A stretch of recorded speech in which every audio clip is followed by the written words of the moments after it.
So finally house of dragon का episode 2 आ चुका है और जिस तरह से एपिसोड चला उससे साबित होता है कि ये जो सेटअप है वो आगे होने वाले ऑकरेंस आगे होने वाले कहानी के लिए सेटअप किया जा रहा है। सारे कैरेक्टर से मोटिव को, फ्रस्ट्रेशन को, डिजायर को, सारी चीजों को एक एक करके हमारे सामने रखा जा रहा है। और जिस तरह से कहानी चली, पॉलिटिक्स यानी डर्टी पॉलिटिक्स, जो काउंसिल की पूरी मीटिंग चल रही थी, जिस तरह से सारे कैरेक्टर्स के मोटिव, पावर, सत्ता को पाने की इच्छा जिस तरह से दिखाई जा रही वो बहुत ही ज्यादा ऑसम था। और ये सारी चीजें आगे होने वाले डांस ऑफ ड्रैगन ऑकरेंस के लिए सेटअप की जा रही है। सारे कैरेक्टर्स को बिल्ड किया जा रहा है, सबका मोटिव, सबका इनोवेशन, मतलब जिस तरीका से आगे जाकर उनको बनना है उस हिसाब से उनका स्टोरी आर्क चल रहा है। और पर्सनली मैं बोल तो मुझे बहुत सारी चीजें क्रीपी भी लगी, बहुत सारी चीजें मुझे जानने को मिली इस यूनिवर्स के बारे में, क्योंकि मैंने गेम ऑफ थ्रोन्स नहीं देखी और मुझे इसमें अब जाके पता चला कि उनमें एक ही परिवार है, भाई बहन की बेटी से किसी से भी शादी कर सकते हैं ताकि अपना थ्रोन अपने घर के खानदान के अंदर है और रिश्ते में मजबूती रहे। खैर, एपिसोड 2 की कहानी स्टार्ट होती है 6 महीने बाद एपिसोड 1 के, यानी कि विसेरस टारगेरियन किंग की वाइफ और उनका बेटे के डेथ के 6 महीने बाद इसकी कहानी शुरू होती है। दिखाया जाता है विसेरस टारगेरियन बहुत ज्यादा दुखी अपने में। और अगर आपने अभी तक एपिसोड 1 का वीडियो नहीं देखा तो यहाँ पे आपको कहीं पे दिख रहा है, आप जाकर देख सकते हो। उसका वीडियो देखना अच्छे समझ में आएगा। किंग विसेरियस टारगेरियन बहुत ज्यादा अपसेट अपने वाइफ के डेथ को लेके, लेकिन 6 महीने हो चुके हैं। काउंसिल के लोग, देश दुनिया के लोग, उसके रेलम के लोग चाहते हैं कि वो एक दूसरी वाइफ लाएं, और काउंसिल के लोग इसलिए चाहते हैं कि वो शादी कर लें फिर से किसी लड़की से, ताकि जो थ्रोन है वो प्रोटेक्टेड रहे और भी हायर हो थ्रोन के। अगर एक हायर जो है उसकी बेटी अगर वो मर जाती है तो उसके जगह पे कोई और भी बैठ सके, इसलिए वो चाहते हैं कि वो शादी कर ले। और सब अपने हिसाब से बोलते हैं तुम इससे शादी कर लो, उससे कर लो। कुछ प्रपोजल भी देते हैं लॉर्ड कॉर्लिस अपनी 12 साल की बेटी के लिए। हाँ, मतलब अपनी 12 साल की बेटी को एक 40 साल के बुढ़े से शादी, मतलब वो सीन में देख के ना मैं से कुछ थोड़ी बड़ी होगी लड़की 18, 19, 20 से, जब वो उसको दिखाया जाता है सीन पे वो बहुत ज्यादा वियर्ड लगता है। लेकिन यही है हाउस ऑफ ड्रैगन और गेम्स ऑफ थ्रोन की दुनिया। जहां तक मैं जानता गेम ऑफ थ्रोन में भी इस टाइप कुछ हुआ, वो मुझे पर्सनली पता नहीं, मैंने इधर उधर थोड़ा बहुत पढ़ा है तो इतना मुझे पता है कि एक में होता है तो इस तरीके से होता होगा। मतलब 12 साल की लड़की को अपनी उससे शादी करने के लिए भेजा जा रहा है और उधर उसकी बेटी, मतलब किंग की बेटी उधर दुखी है इस चीज को देख के उसके पिता शादी करें। वो भी एक मतलब उसकी बात चल रही है एक 12 साल की लड़की से शादी करें, उधर वो देख के दुखी भी होती है और फिर इसलिए भी दुखी होती है उसके पिता को उस पर भरोसा नहीं है कि वो इस राज्य को संभाल सकती है, वो इसके काबिल है और उस थ्रोन को प्रोटेक्ट कर सकते हैं। इन सारी चीजों को बहुत अच्छे से दिखाया गया। ये भी दिखाया गया कि हाउस ऑफ ड्रैगन के दुनिया में औरतों की इज्जत कितनी है, औरतों को स्लेव की तरह बेचा, जिसके बारे में मिजेरिया के कैरेक्टर से पता चलता है, यानी कि डेमन जिसके साथ फर्स्ट एपिसोड में वो करा था, जिसको लेके ड्रैगन स्टोन की तरफ गया था प्रोटेक्शन के लिए, और जिसे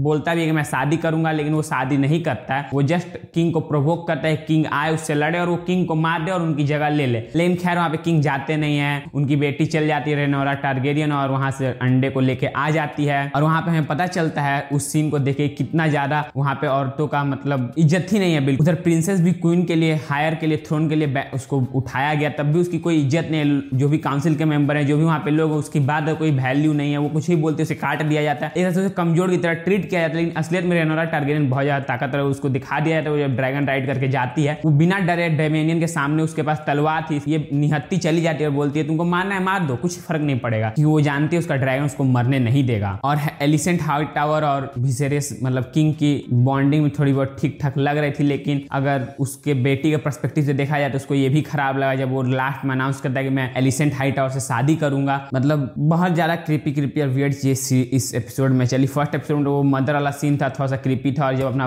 बाप खुद बोलता है जाओ उसको कंफर्ट दो, वो वाला सीन क्रीपी। यहाँ पे तो हर एक पॉइंट पे कुछ ना कुछ क्रीपी चीज, डर्टी पॉलिटिक्स इसके वर्ल्ड के अंदर और ज्यादा गंदी तरह से घुसा जा रहा है और सबके कैरेक्टर को बिल्ड किया जा रहा है। मतलब जिस तरह से हर कैरेक्टर का स्टोरी चल रहा है, उनका परसेप्शन, उनका पर्सपेक्टिव, उनका आइडियोलॉजी बन रहा है, इस तरह से आगे जाने के बाद कुछ कैरेक्टर्स आपके फेवरेट बन सकते हैं और कुछ आपके दुश्मन। जैसे कि मेरा one of the favourite character भाई रेनोरा टारगेरियन का तो बन ही गया है, और बाकी अभी तक तो मतलब इतने सारे मतलब मुझे घटिया कैरेक्टर 2 ही एपिसोड में लग रहे हैं। देखते हैं आगे चलकर उनका कैरेक्टर कैसे चेंज होता है या फिर और भी ज्यादा डार्क हो जाता है। लेकिन अभी तक तो डेमेनिया कैरेक्टर मुझे, फिर से ओटो हाई टावर का कैरेक्टर मुझे बहुत घटिया लगा, ये दोनों का, और लॉर्ड कार्लोस का, ये तीनों कैरेक्टर मुझे बहुत ज्यादा घटिया लगा। मतलब ये लोग सत्ता, पावर, ताकत के लिए कुछ भी किसी भी हद तक कितने भी घिनौने बन सकते। ओवरऑल एपिसोड 2 अच्छा था। जिस तरह से हाउस ऑफ ड्रैगन के दोनों एपिसोड चला, जिस तरह से कैरेक्टर की मेंटेलिटी, पर्सपेक्टिव चेंज हो रहा है, जिस तरह से स्टोरी और डार्क होते जा रहा है, मतलब बहुत ज्यादा गहरे गहरे बातें ये सीरीज कन्वे करना चाहती है। और अभी तक 2 एपिसोड देख के मुझे इससे प्यार हो गया और मैं आगे अभी जितने भी सीजन आएंगे, कितने भी आए, मैं देखने वाला हूँ। मुझे सही में से अभी 2 ही एपिसोड देख के मुझे बहुत ज्यादा मतलब अलग लेवल का एंजॉयमेंट आ रहा है देख के। और जो ड्रैगन्स हैं बड़े बड़े, वो सब मतलब अच्छा लगा मुझे देखे। और हाउस ऑफ ड्रैगन के लोग कुछ भी करेंगे, उनको पावर, सत्ता, ताकत चाहिए, उसके लिए वो कुछ भी करेंगे। अपनी